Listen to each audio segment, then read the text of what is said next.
श्री बृहस्पतिवार व्रत कथा। राधे राधे मित्रों, भारतवर्ष में एक प्रतापी और दानी राजा राज्य करता था। वह नित्य गरीबों और ब्राह्मणों की सहायता करता था। यह बात उसकी रानी को अच्छी नहीं लगती थी। वह ना ही गरीबों को दान देती थी, ना ही भगवान का पूजन करती थी और राजा को भी दान देने से मना किया करती थी। एक दिन राजा शिकार खेलने वन को गए हुए थे तो रानी महल में अकेली थी। उसी समय बृहस्पति देव साधु वेश में राजा के महल में भिक्षा के लिए गए और भिक्षा मांगी।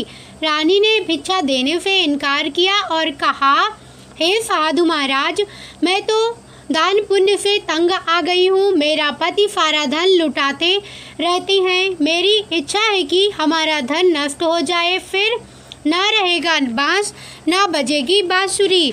साधु ने कहा, देवी, तुम तो बड़ी विचित्र हो। धन संतान तो सभी चाहते हैं, पुत्र और लक्ष्मी तो पापी के घर भी होने चाहिए। यदि तुम्हारे पास अधिक धन है तो भूखे को भोजन दो, प्यासों के लिए प्याऊ बनवाओ, मुसाफिरों के लिए धर्मशालाएं खुलवाओ। जो निर्धन अपनी कुंवारी कन्याओं का विवाह नहीं कर सकते, उनका विवाह करा दो। ऐसे और कई काम हैं जिनके करने से तुम्हारा यश लोक परलोक में फैलेगा। परंतु रानी पर उपदेश का कोई प्रभाव ना पड़ा। वह बोली, महाराज, आप मुझे कुछ ना समझाएं। मैं ऐसा धन नहीं चाहती जो हर जगह बांटती फिरूं। साधु ने उत्तर दिया, यदि तुम्हारी ऐसी इच्छा है तो तथास्तु।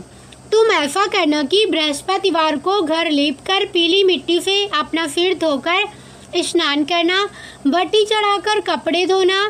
ऐसा करने से आपका सारा धन नष्ट हो जाएगा। इतना कहकर वह साधु महाराज वहां से आलोप हो गए। साधु के अनुसार कई बातों को पूरी करते हुए रानी को केवल 3 बृहस्पतिवार ही बीते थे कि उनकी सारी संपत्ति नष्ट हो गई। भोजन के लिए राजा का परिवार तरसने लगा। तब एक दिन राजा ने रानी से बोला कि हे रानी, तुम यहीं रहो, मैं दूसरे देश को जाता हूँ, क्योंकि यहाँ पर सभी लोग मुझे जानती हैं, इसलिए मैं कोई छोटा कार्य नहीं कर सकता। ऐसा कहकर राजा परदेश चला गया। वहाँ वह जंगल से लकड़ी काट कर लाता और शहर में बेचता। इस तरह वह अपना जीवन व्यतीत करने लगा। इधर राजा के परदेश जाते ही रानी और दासी दुखी रहने लगी। एक बार जब रानी और दासी को 7 दिन तक बिना भोजन के रहना पड़ा तो रानी ने अपनी दासी से कहा, हे दासी, पास ही के नगर में मेरी बहन रहती है, वह बड़ी धनवान है। तू उसके पास जा और कुछ ले आ, ताकि थोड़ी बहुत गुजर बसर हो जाए। दासी रानी की बहन के पास गई। उस दिन गुरुवार था और रानी की बहन उस समय बृहस्पतिवार व्रत की कथा सुन रही थी। दासी ने रानी की बहन को अपनी रानी का संदेश दिया, लेकिन रानी की बड़ी बहन ने कोई उत्तर नहीं दिया। जब दासी को रानी की बहन से कोई उत्तर नहीं मिला तो वह बहुत दुखी हुई और उसे क्रोध भी आया। दासी ने वापस आकर रानी को सारी बात बता दी। सुनकर रानी ने अपने भाग्य को कोसा। उधर रानी की बहन ने सोचा कि मेरी बहन की दासी आई थी, परंतु मैं उससे नहीं बोली, इससे वह बहुत दुखी हुई होगी। कथा सुनकर और पूजन समाप्त करके वह अपनी बहन के घर आई और कहने लगी, हे बहन, मैं बृहस्पतिवार का व्रत कर रही थी। तुम्हारी दासी मेरे घर आई थी, परंतु जब तक कथा होती है तब तक न तो उठते हैं और न ही बोलती हैं, इसलिए मैं नहीं बोली। कहो दासी, क्यों गई थी? रानी बोली, बहन, तुमसे क्या छिपाऊं, हमारे घर में खाने तक को अनाज नहीं था।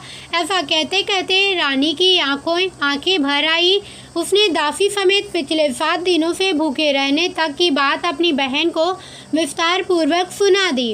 रानी की बहन बोली, देखो बहन, भगवान बृहस्पति देव सबकी मनोकामना को पूर्ण करते हैं। देखो, शायद तुम्हारे घर में अनाज रखा हो। पहले तो रानी को विश्वास नहीं हुआ, पर बहन के आग्रह करने पर उसने अपनी दासी को अंदर भेजा तो उसे सचमुच अनाज से भरा एक घड़ा मिल गया। यह देखकर दासी को बड़ी हैरानी हुई। दासी रानी से कहने लगी, हे रानी, जब हमको भोजन नहीं मिलता तो हम व्रत ही तो करते हैं, इसलिए क्यों ना इनसे व्रत और कथा की विधि पूछ ली जाए ताकि हम भी व्रत कर सकें। तब रानी ने अपनी बहन से बृहस्पतिवार व्रत के बारे में पूछा। उसकी बहन ने बताया, बृहस्पतिवार के व्रत में चने की दाल और मुनक्का से विष्णु भगवान का केले की जड़ में पूजन करें तथा दीपक जलाएं। व्रत कथा सुने और पीला भोजन ही करें। इससे बृहस्पति देव प्रसन्न होते हैं। व्रत और पूजन विधि बताकर रानी की बहन अपने घर को लौट गई। 7 दिन के बाद जब गुरुवार आया तो रानी और दासी ने व्रत रखा। गुड़ फाल में जाकर चना और गुड़ लेकर आई, फिर उससे केले की जड़ तथा विष्णु भगवान का पूजन किया। अब पीला भोजन कहाँ से आए, इस बात को लेकर दोनों बहुत दुखी थी। क्योंकि उन्होंने व्रत रखा था, इसलिए बृहस्पति देव उनसे प्रसन्न थे। इसलिए वे एक साधारण व्यक्ति का रूप धारण कर 2 थालों में सुंदर पीला भोजन दासी को दे गए। भोजन पाकर दासी प्रसन्न हुई और फिर रानी के साथ मिलकर भोजन ग्रहण किया। उसके बाद वे सभी गुरुवार को व्रत और पूजन करने लगी। बृहस्पति भगवान की कृपा से उनके पास फिर से धन संपत्ति आ गई, परंतु रानी फिर से पहले की तरह आलस्य करने लगी। तब दासी बोली, देखो रानी, तुम पहले भी इस प्रकार आलस्य करती थी, तुम्हें धन रखने में कष्ट होता था, इस कारण सभी धन नष्ट हो गया। और अब जब भगवान बृहस्पति की कृपा से धन मिला है तो तुम्हें फिर से आलस्य होता है। रानी को समझाते हुए दासी कहती है कि बड़ी मुसीबतों के बाद हमने यह धन पाया है, इसलिए हमें दान पुण्य करना चाहिए, भूखे मनुष्यों को भोजन कराना चाहिए और धन को शुभ कार्यों में खर्च करना चाहिए, जिससे तुम्हारे कुल का यश बढ़ेगा, स्वर्ग की प्राप्ति होगी और पितृ प्रसन्न होंगे। दासी की बात मानकर रानी अपना धन शुभ कार्यों में खर्च करने लगी, जिससे पूरे नगर में उसका यश फैलने लगा। बृहस्पतिवार व्रत कथा के बाद श्रद्धा के साथ आरती की जानी चाहिए। इसके बाद प्रसाद बांटकर उसे ग्रहण करना चाहिए। एक दिन राजा दुखी होकर जंगल में एक पेड़ के नीचे आसन जमा कर बैठ गया। वह अपनी दशा को याद करके व्याकुल होने लगा। बृहस्पतिवार का दिन था। एकाएक उसने देखा कि एक निर्जन वन में एक साधु प्रकट हुए। वह साधु वेश में स्वयं बृहस्पति देवता थे। लकड़हारे के सामने आकर बोले, हे लकड़हारे, इस सुनसान जंगल में तू चिंतामग्न क्यों बैठा है? लकड़हारे ने दोनों हाथ जोड़कर प्रणाम किया और उत्तर दिया, महात्मा जी, आप सब कुछ जानते हैं, मैं क्या कहूँ? यह कहकर रोने लगा और साधु को अपनी आत्मकथा सुनाई। महात्मा जी ने कहा, तुम्हारी स्त्री ने बृहस्पति के दिन बृहस्पति भगवान का निरादर किया है, जिसके कारण रुष्ट होकर उन्होंने तुम्हारी यह दशा कर दी, पैसे के 2 कर दी। अब तुम चिंता को दूर करके मेरे कहने पर चलो तो तुम्हारे सब कष्ट दूर हो जाएंगे और भगवान पहले से भी अधिक संपत्ति देंगे। तुम बृहस्पति के दिन कथा किया करो, 2 पैसे के चने मुनक्का लाकर उसका प्रसाद बनाओ और शुद्ध जल से लोटे में शक्कर मिलाकर अमृत तैयार करो। कथा के पश्चात अपने सारे परिवार और सुनने वाले प्रेमियों में अमृत व प्रसाद बांटकर आप भी ग्रहण करो। ऐसा करने से भगवान सब मनोकामनाएं पूरी करेंगे। साधु के ऐसे वचन सुनकर लकड़हारा बोला, हे प्रभु, मुझे लकड़ी बेचकर इतना पैसा नहीं मिलता जिससे भोजन के उपरांत कुछ बचा सकूं। मैंने रात्रि में अपने स्त्री को व्याकुल देखा है, मेरे पास कुछ भी नहीं जिससे मैं उसकी खबर मंगा सकूं। साधु ने कहा, हे लकड़हारे, तुम किसी बात की चिंता मत करो। बृहस्पति के दिन तुम रोजाना की तरह लकड़ियां लेकर शहर को जाओ। तुमको रोज से दुगना धन प्राप्त होगा, जिससे तुम भली भांति भोजन कर लोगे तथा बृहस्पति की पूजा का सामान भी आ जाएगा। इतना कहकर साधु अंतर्ध्यान हो गए। धीरे धीरे समय व्यतीत होने पर फिर वही बृहस्पतिवार का दिन आया। लकड़हारा जंगल से लकड़ी काटकर किसी शहर में बेचने गया। उसे उस दिन से अधिक पैसा मिला। राजा ने चना गुड़ आदि लाकर गुरुवार का व्रत किया। उस दिन से उसके सभी क्लेश दूर हुए। परंतु जब दोबारा गुरुवार का दिन आया तो बृहस्पतिवार का व्रत करना भूल गया। इस कारण बृहस्पति भगवान नाराज हो गए। उस दिन उस नगर के राजा ने विशाल यज्ञ का आयोजन किया तथा शहर में यह घोषणा करा दी कि कोई भी मनुष्य अपने घर में भोजन न बनावे, न आग जलावे।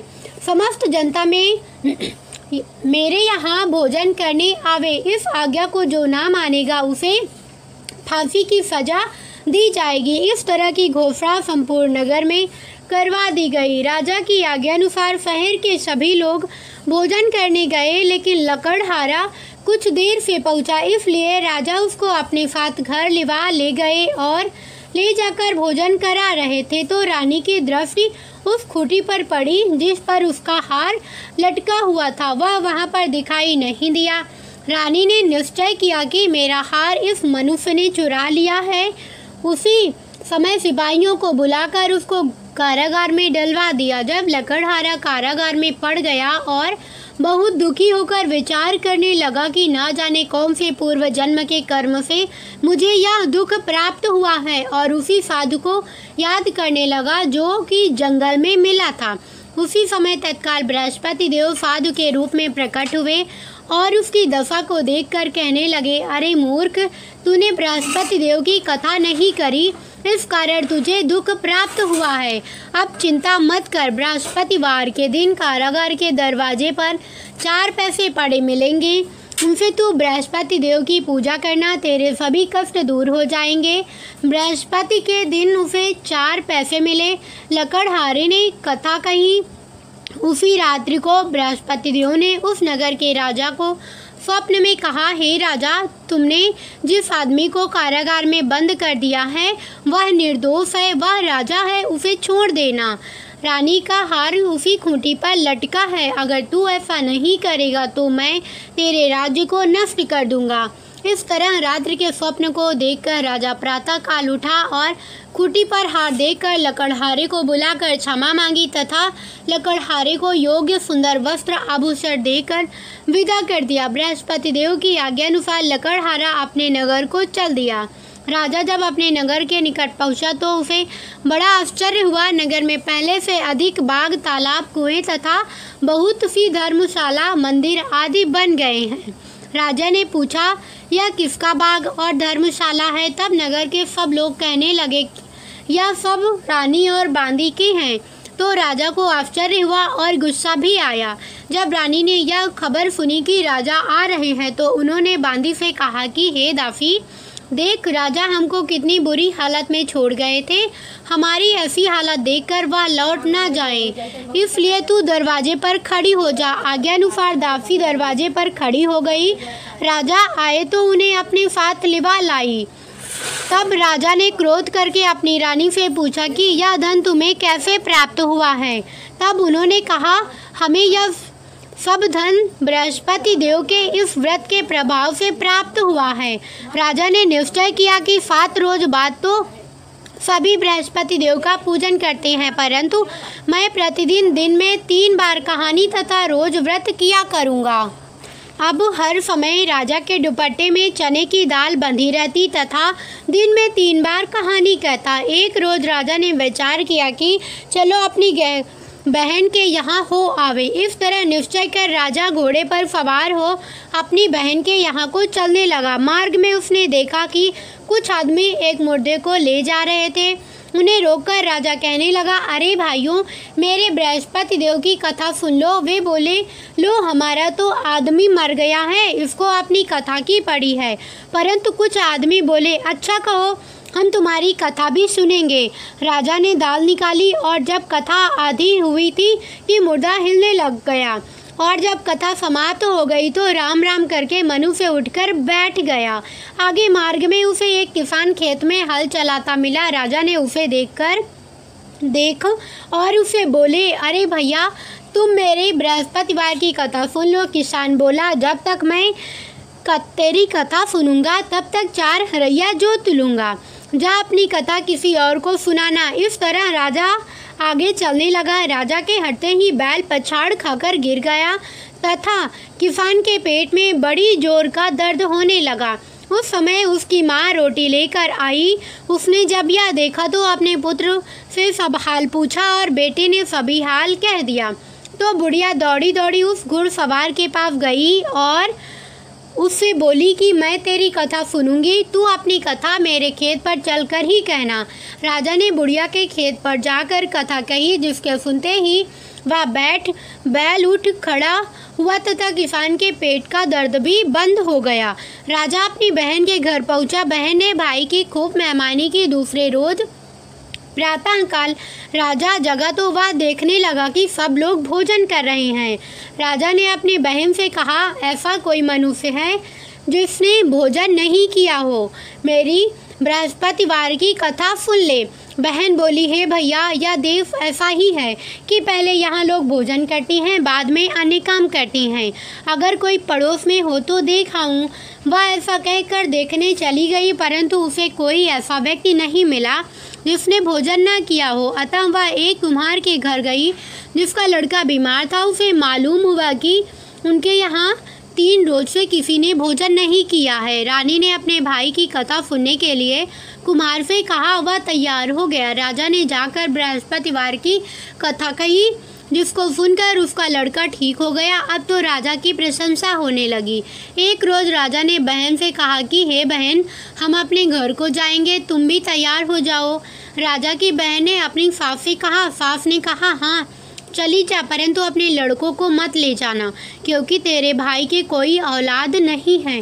बहन ने अपने भैया से कहा, हे भैया, मैं तो चलूँगी, पर कोई बालक नहीं जाएगा। राजा बोला, जब कोई बालक नहीं चलेगा तब तुम ही क्या करोगी।